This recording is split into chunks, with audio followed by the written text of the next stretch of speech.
Caitlin Clark might have unknowingly triggered a firestorm that could change women's basketball forever. Today, we're breaking down the explosive claims made by Caitlin Clark's camp, allegations of a WNBA conspiracy designed to hold her back, to protect the league's chosen faces, and to silence anyone who dares to question the system. And here's where things take a shocking turn. The federal government has now been pulled into the mess. So let's unpack this step by step, because the deeper you go, the darker it gets. Caitlin Clark didn't just walk into the WNBA. She stormed in like a tidal wave. Coming out of Iowa, she was already a household name. She broke records left and right, filled arenas that had never been full before, and brought television ratings to women's basketball that networks didn't think were possible. When she was drafted by the Indiana Fever, ticket sales exploded. Her jersey outsold entire teams combined. The WNBA had never seen anything like her. But with that rise came jealousy, resentment, and an uncomfortable truth. Caitlin Clark was exposing how little the league had done to market its players before her arrival. Instead of celebrating her fully, insiders began to notice something strange. The WNBA seemed reluctant to give her the platform she deserved. Fans saw it, analysts saw it, even casual observers saw it. Questionable officiating in Fever games. Excessive physical play allowed against Caitlin, with no protection from referees.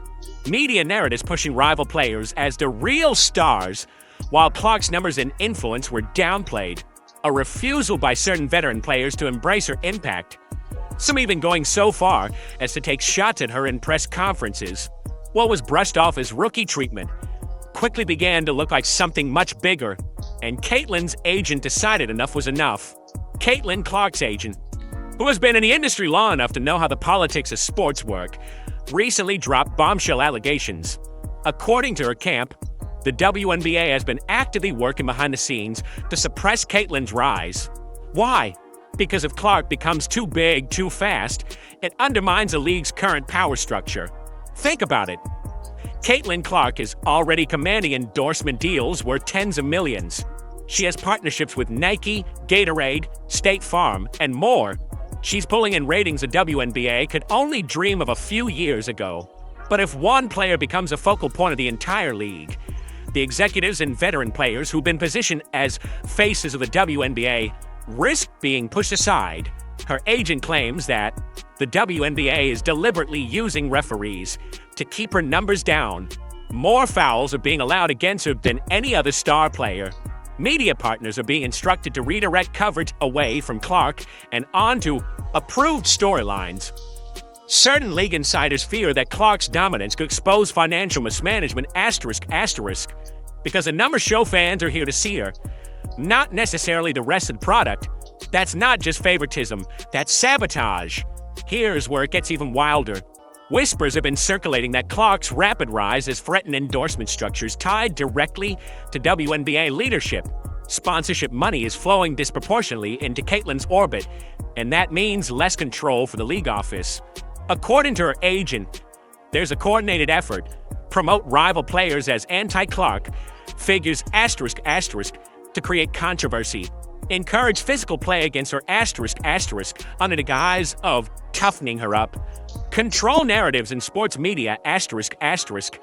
So Clark isn't given sole credit for the WNBA's surge in popularity, but what started as sports politics may now have crossed into something far more serious. And this is the part nobody saw coming. Federal regulators have reportedly begun looking into complaints surrounding the WNBA. At the center of this is the idea that Caitlin Clark's treatment could involve violations of labor law, antitrust concerns, and even civil rights protections. How? Let's break it down. Labor law. If the league is instructing referees or officials to target a player unfairly, that's workplace discrimination. Caitlin's safety on the court is a workplace issue, not just a sports issue. Antitrust issues. If endorsements and media deals are being deliberately steered away from one player in order to protect others, that could amount to market manipulation. Civil rights.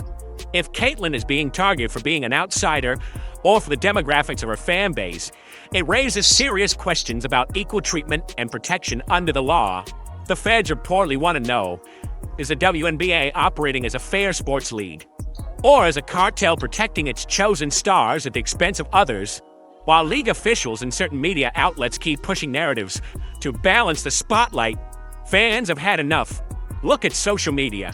Every time Caitlin Clark takes a hard foul and no whistle is blown, clips go viral. When broadcasters try to pivot to other storylines, fans flood the comments demanding coverage of Clark. When merch numbers are released, Caitlin's dominance is undeniable. The WNBA can spin all it wants, but the receipts don't lie. And here's where it really starts hurting the WNBA. Instead of riding the Caitlin Clark wave into a new golden era, the league's resistance has created backlash. TV ratings spike only when Clark plays. Other games struggle. Merch sales are overwhelmingly in her favor. Fans accuse the league of bias and corruption. The more the league tries to dim her star, the brighter she shines, and the more suspicious everyone becomes. One of the ugliest parts of this saga is a division between veteran players and Caitlin Clark. Some stars have openly criticized her, accusing the media of overhyping her or saying she hasn't earned her place. But fans and analysts push back, saying she's done more for the WNBA in a few months than many veterans managed in a decade. Caitlin's agent isn't backing down.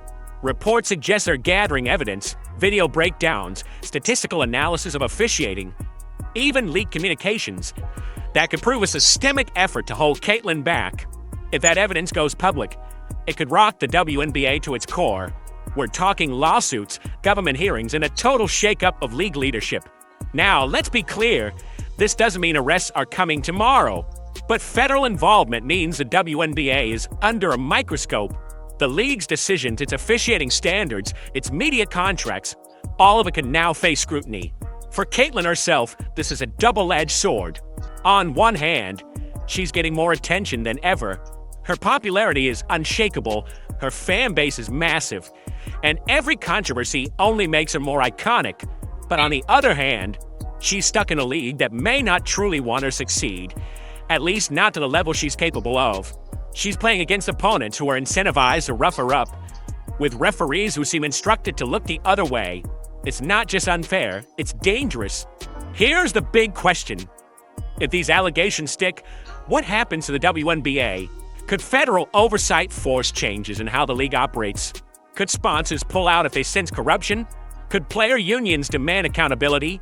If you enjoyed this video, don't forget to like, subscribe, and hit that notification bell for more WNBA updates.